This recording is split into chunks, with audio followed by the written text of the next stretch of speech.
Composition of Modernism in Valencia.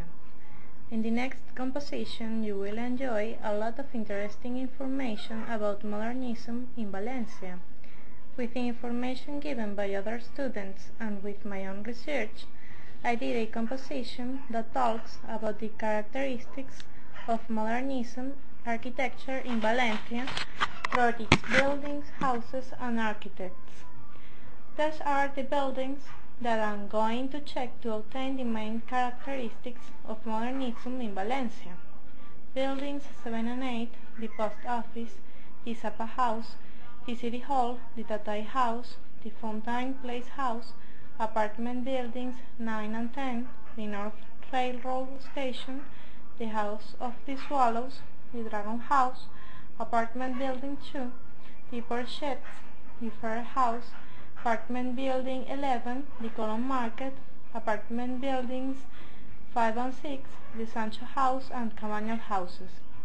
These amazing buildings of modernist architecture of Valencia were designed by the main architects of modernism in Valencia, that are Antonio Martorel Trilles, Carlos Carbonell Pañella, Demetrio Ribes Marco, Emilio Ferrer Gisber, Francisco Mora Berenguer, Javier Goerlich Lleó, Joaquin Arnau Miramón, José Manuel Cortina Pérez, Manuel Peris Ferrando, Manuel García Sierra, Miguel Navarrete, and Vicente Sancho Fuster. All of these architects have a lot of common because their concepts were of the same artistic style, modernism.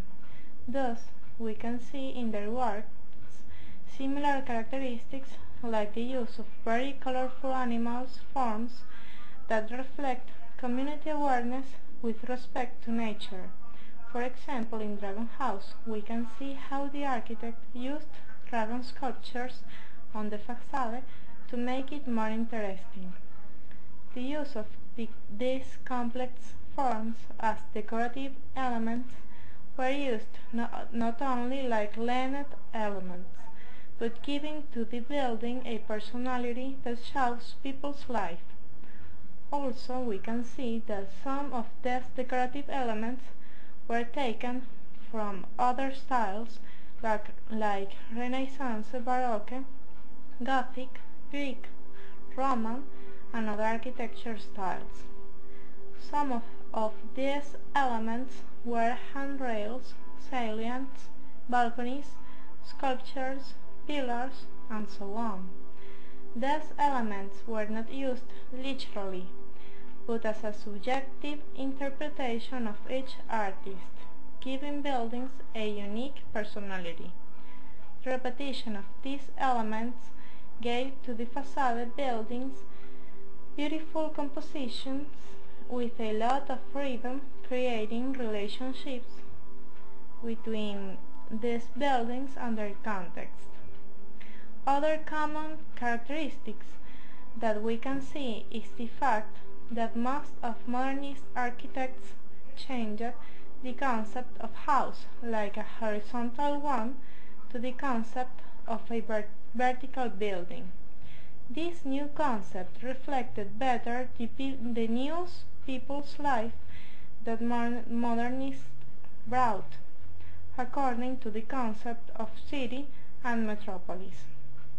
The main reason for this to happen was the social changes caused by the new era of mass industrialism and mechanism, reflected in modernist architecture.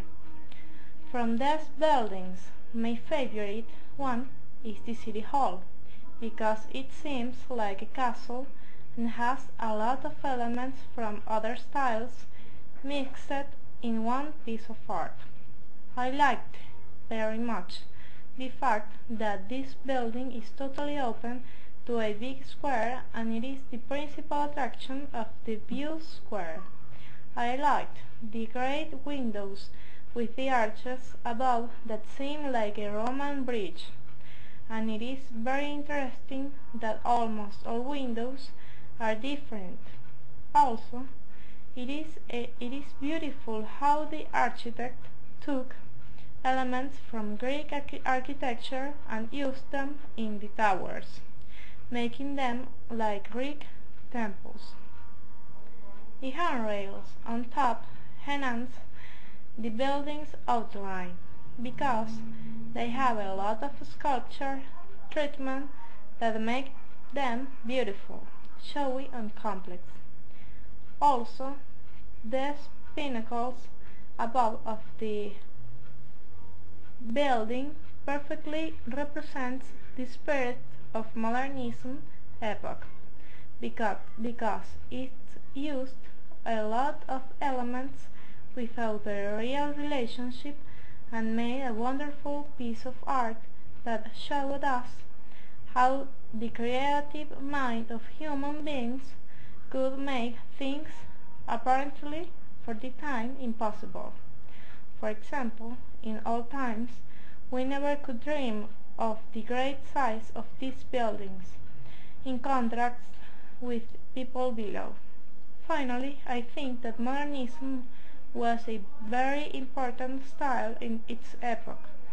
Even in our times, its concepts are still valid.